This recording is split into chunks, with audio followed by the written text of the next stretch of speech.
امام اعظم ابو حنیفہ رحمۃ اللہ علیہ آپ کے بارے میں آتا، آپ کے شاگرد تابعی بیان فرماتے ہیں کہ میں ایک رات نماز عشاء کے بعد مسجد میں چھپ کے بیٹھ گیا کہ دیکھوں تو صحیح امام اعظم ابو حنیفہ کی رات کیسے گزرتی ہے۔ فرماتے نماز عشاء پڑھ کے گھر چلے گئے، جب واپس آئے آپ کے جسم پر فقیرانہ لباس تھا، رات بھر مصلی پہ کھڑے رہے، چراغ گل کر دیا اور ساری رات اللہ کی بارگاہ میں روتے رہے۔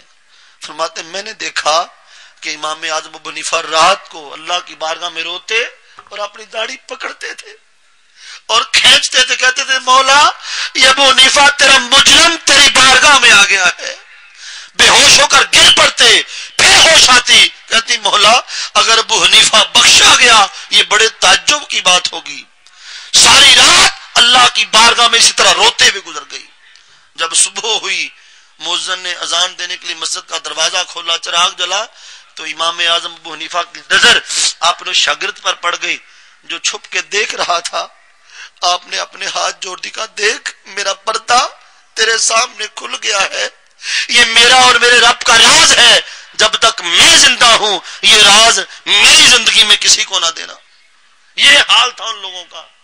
حضرت عبداللہ بن مبارک رحمت اللہ علیہ آپ بوڑھے ہو گئے تھے، ساری رات مصلی پر کھڑے ہوتے اور رو رو کر اللہ کی بارگاہ میں عرض کرتے مولا میرے بڑھاپے پہ ترس کھانا، میں بوڑھا ہو گیا ہوں، بس میرے بڑھاپے پہ ترس کھانا، میری سفید داڑھی کی لاج رکھ لینا۔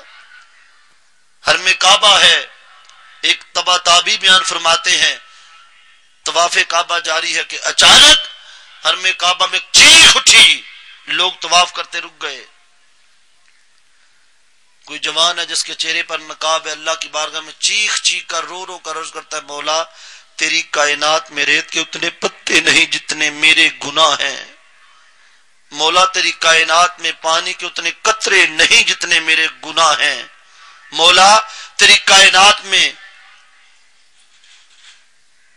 درختوں کے پتے، پانی کے قطرے، زمین کے ذرے اترے نہیں جتنے میرے گناہ ہیں۔ ساری رات بیت گئی، وہ تبا تابی بیان فرماتے میں آگے بڑھا کو بڑا گناہگار شخص لگتا ہے، کہ مولا میں اپنی نیکیاں بھی اس کو دیتا ہوں تو اسے معاف کر دے۔ کوئی اور آگے بڑھا کہ وہ بڑا گناہگار ہے، مولا میں بھی اپنی نیکیاں اس کو دیتا ہوں اس کو معاف کر دے۔ ساری رات گزر گئی، صبح کو ہونے لگی، ایک شخص آگے بڑھا کہ دیکھے تو یہ ہے کون، حرم پاک میں اتنا گناہگار کون آ گیا ہے؟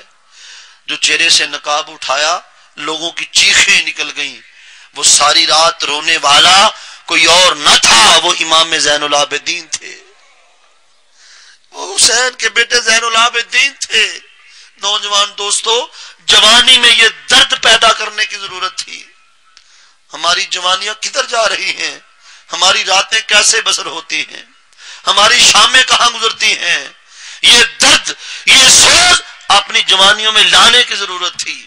در جوانی توبہ کردن شیوہ پیغمبری